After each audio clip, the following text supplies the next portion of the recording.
आज हम पढ़ेंगे अरस्तु द्वारा संविधानों का किया गया वर्गीकरण। अरस्तु हैं वो संविधान को राज्य की पहचान मानते हैं और संविधान में अगर चेंज होता है तो राज्य में परिवर्तन होता है। ये अरस्तु बताते हैं कि राज्य में परिवर्तन उसमें रहने वाले व्यक्तियों या उसके शासन में परिवर्तन के हिसाब से नहीं होता है। जब संविधान में परिवर्तन होता है तभी राज्य में परिवर्तन होता है। संविधान के बारे में अरस्तु कहता है कि वे संविधान जो पूर्ण न्याय की दृष्टि से सामान्य हित का ध्यान रखते हैं शुद्ध संविधान होते हैं। वे संविधान जो केवल शासकों के व्यक्तिगत हित को ध्यान में रखते हैं विकृत संविधान हैं या शुद्ध संविधानों के विकृत रूप हैं।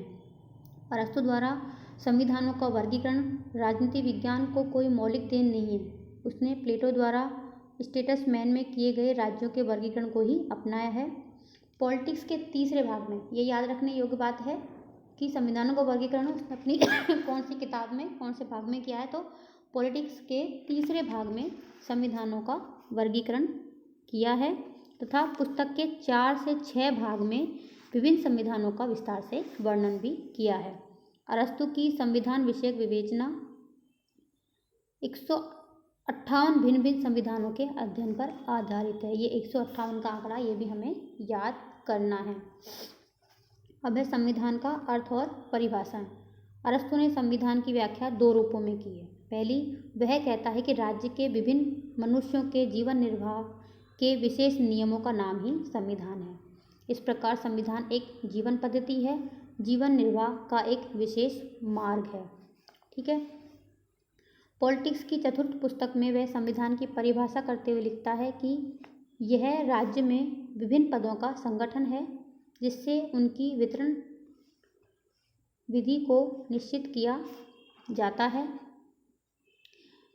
सार्वभौम सत्ता का निर्धारण किया जाता है एवं समुदाय तथा उसके समस्त सदस्यों के द्वारा अंगीकार लक्ष्य की प्रकृति का निर्णय किया जाता है। पहली परिभाषा में अरस्तु संविधान के नैतिक रूप की ओर ध्यान आकर्षित करता है।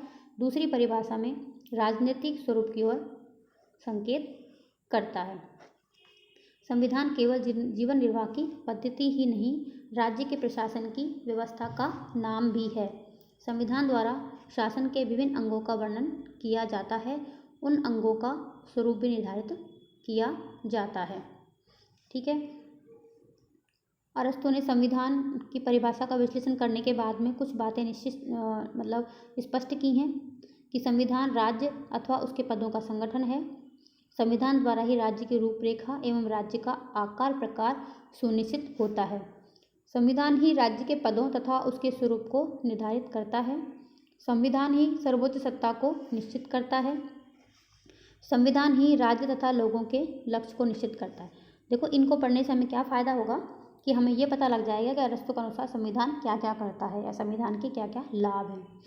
संविधान राज्य का सार है। संविधान के आधार पर ही राज्यों का निर्माण और अंत होता है। अरस्तु के संविधान संबंधी विचार आधुनिक विचारों की अपेक्षा अधिक विस्तृत हैं। ठीक है। अब आते हैं उसका संविधानों का वर्गीकरण। संविधानों का सर्वप्रथम जो वैज्ञानिक वर्गीकरण किसने किया है? अरस्तु द्वारा किया गया है। अरस्तु ने अपना यह वर्गीकरण 2 आधारों पर किया है। पहला, संख्या के आधार पर, दूसरा लक्ष्य या उद्देश्यों के आधार पर संविधानों का वर्गीकरण किया। संख्या के आधार पर अर्थात प्रभुत्व शक्ति का प्रयोग करने वाले व्यक्तियों के आधार पर, मतलब कि जो राज्य की संप्रभु शक्ति है उसका प्रयोग कितने व्यक्ति करते हैं उसके आधार पर उसने संविधानों का वर्गीकरण किया है। ठीक है। और लक्ष्य के आधार पर शासन करने वाले व्यक्तियों का उद्देश्य सार्वजनिक हित है या स्वार्थ है, उसके आधार पर किया है। पहले आधार पर एक व्यक्ति का शासन, कुछ व्यक्तियों का शासन और बहुसंख्यकों का शासन, 3 प्रकार के भेद किए। ठीक है। दूसरे आधार पर अरस्तु ने इन्हीं 3 शासन व्यवस्थाओं को 2 रूपों में, स्वाभाविक और विकृत रूप में निरूपित किया है। अरस्तु के अनुसार शासन का वह रूप स्वाभाविक है जिसमें शासन सामान्य हित के आदर्श के आधार पर कार्य करता है, और विकृत रूप वह है जिसमें शासक वर्ग केवल अपने हितों को दृष्टि में रखता है। अरस्तु ने जो वर्गीकरण किया है उसमें पहला जो प्रकार है वो राजतंत्र है। अरस्तु के अनुसार राजतंत्र सर्वश्रेष्ठ शासन प्रणाली है। ये भी हमें याद करना है। अरस्तु ने किस प्रणाली को सर्वश्रेष्ठ प्रणाली माना है? तो वो है राजतंत्र को। इसमें किसी भी राज्य का शासन एक व्यक्ति के हाथ में होता है। इसमें राजा का लक्ष्य प्रजा की सामान्य भलाई होता है। यह आदर्श व्यवस्था है। राजतंत्र में शासक को सब सद्गुणों से युक्त होना चाहिए। यह शासन प्रणाली सर्वोत्तम आदर्श होने पर भी क्रियात्मक नहीं है, क्योंकि ऐसा सर्वगुण संपन्न शासक का मिलना दुर्लभ है, और यदि वह मिल भी जाए तो भी यह आवश्यक नहीं है कि उसका उत्तराधिकारी इसी प्रकार से सर्वगुण संपन्न होगा। अतः राजतंत्र अगर विकृत हो जाता है तो वह निरंकुश या तानाशाही में परिणित हो जाता है। यानी कि प्रथम आधार, संख्या का आधार के अनुसार एक व्यक्ति का शासन राजतंत्र कहलाता है। अगर वो सही काम करता है, स्वाभाविक रूप में काम करता है, तो वो राजतंत्र कहलाता है। अगर उसका रूप विकृत हो जाता है तो वो निरंकुश तंत्र या तानाशाही तंत्र बन जाता है। ऐसा ही है कुछ व्यक्तियों का शासन कुलीन तंत्र कहलाता है। कुलीन तंत्र जब तक अपना सही काम करता है, अपनी जो जनता की भलाई में काम करता है, तब तक सही रहता है। यदि उसका रूप विकृत हो जाता है तो वो वर्ग तंत्र या धनिक तंत्र में परिवर्तित हो जाता है। इसी प्रकार अरस्तु ने अनेक व्यक्तियों के शासन की बात कही है, जिसे उसने प्रजातंत्र या बहुतंत्र कहा है। अगर प्रजातंत्र में प्रशासन सही रूप में चलता है, स्वाभाविक रूप में कार्य करता है, अपने नाम के अनुरूप रहता है, तो वो प्रजातंत्र कहलाता है। यदि उसका रूप विकृत हो जाता है तो वो भीड़ तंत्र। अब देखो, उसने भीड़ तंत्र और प्रजातंत्र और संयंत्र प्रजातंत्र और बहुतंत्र दो शब्दों का यूज किया, हमें कंफ्यूज करते हैं। स्वाभाविक रूप को उसने संयंत्र प्रजातंत्र कहा है, इंग्लिश में पॉलिटी कहा है, ठीक है। और उसके विकृत रूप को उसने भीड़ तंत्र या प्रजातंत्र कहा है, इंग्लिश में उसको डेमोक्रेसी कहा है। जो तीसरा वाला पॉइंट है ये याद करने लायक है, ठीक है। इस प्रकार अरस्तु के अनुसार राजतंत्र के बारे में हमने बता ही दिया। प्रजातंत्र हो गया।